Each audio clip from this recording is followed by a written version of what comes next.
We decided to attack the passenger seat today. And of course, we forgot what we did on the driver's seat. Pretty sure we did some pruning here. So we did that on the foam. We pruned along the back, cut some off, and trimmed off some of this. So we'll see how that goes. Seats are almost done. You notice I have two springs here and I'm missing two springs here. And probably this should have been black, but that was the strapping I bought. Okay, so got the slides in, got the ball in.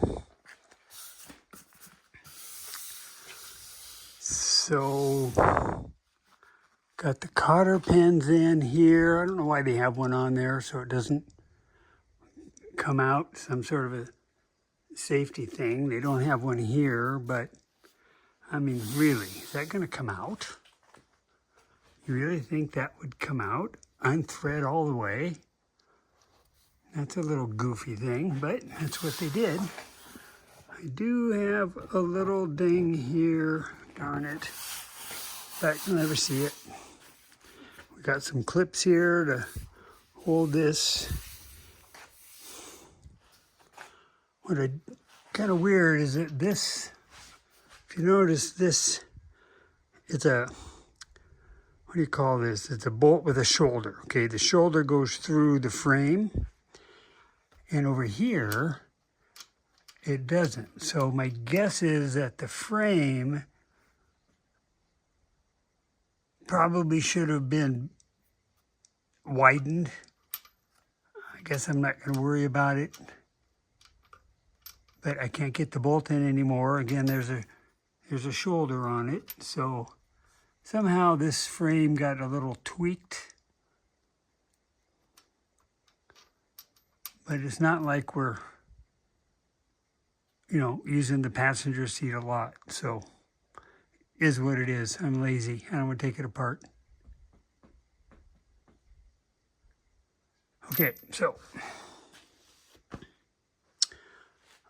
I can put the passenger seat in, and to do that, let's come over here and take a look. Open the door. I'm going to have to crawl under the car and punch holes. And I'll put an awl through there, then I'll put some tape on the 4 spots so that I can punch the carpet. Okay, get that punched. And then I'll be able to set the seat in. So that's what I'm going to do next. So the outward holes were easy, crawled underneath. I was able to put a hand from underneath and support the carpet. But the inboard ones, when you push, the carpet obviously pushed up. So I just put some weight on here. Now I'm going to crawl under and see if I can punch the hole.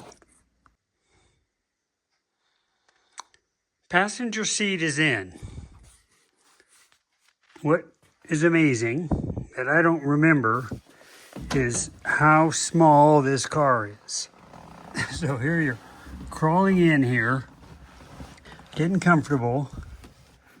The knees hit the dash. Okay. So when I punched the holes and did all my work, there were 2 sets of holes. I think I chose the wrong ones because I could have moved the seat back, I think, an inch, metric, whatever, and maybe side to side. So when I do the driver's side, in fact, let's just take a look here. Well, you can't see it because of the foam, but there's some other holes here. I think they're like right there, so I can move it back. It's not much. It's about an inch. Okay, you can see that and over. But I think I'm going to do that just to get a little more room for using the pedals because it is tight. And then if we close the door, we're in. How cool is that, huh? Dash works. The levers work.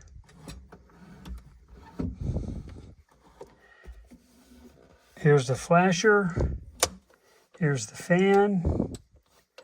Here's the choke, S brake, whatever that is. I guess it's not the choke, but safety brake. I don't know what that is. And here's the choke, which is not hooked up. The radio's not hooked up. You know, I don't care about that really. Clock doesn't work. Oh well. But we're in. Tiny. Cool. So I won't do the driver's seat until the brakes are done because I got to, you know, crawl under here. I got to get the steering column all in. And the seat would just be in the way.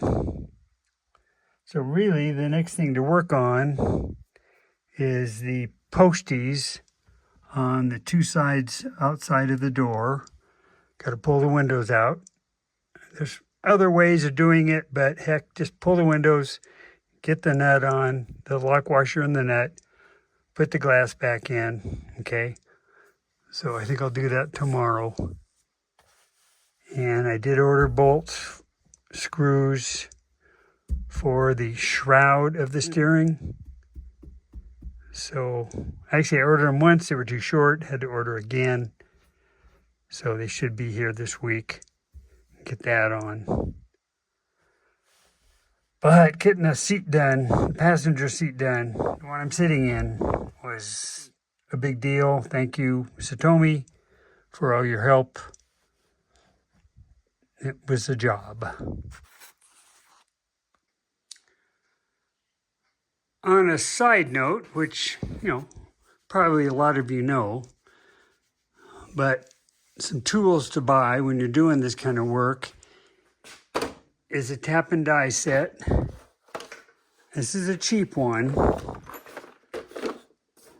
Orion Motor Tech, Chinese junk. They work. They're not American made. You know, you can pay 3, 4, 5 times more for good quality Japanese or American made taps and dies.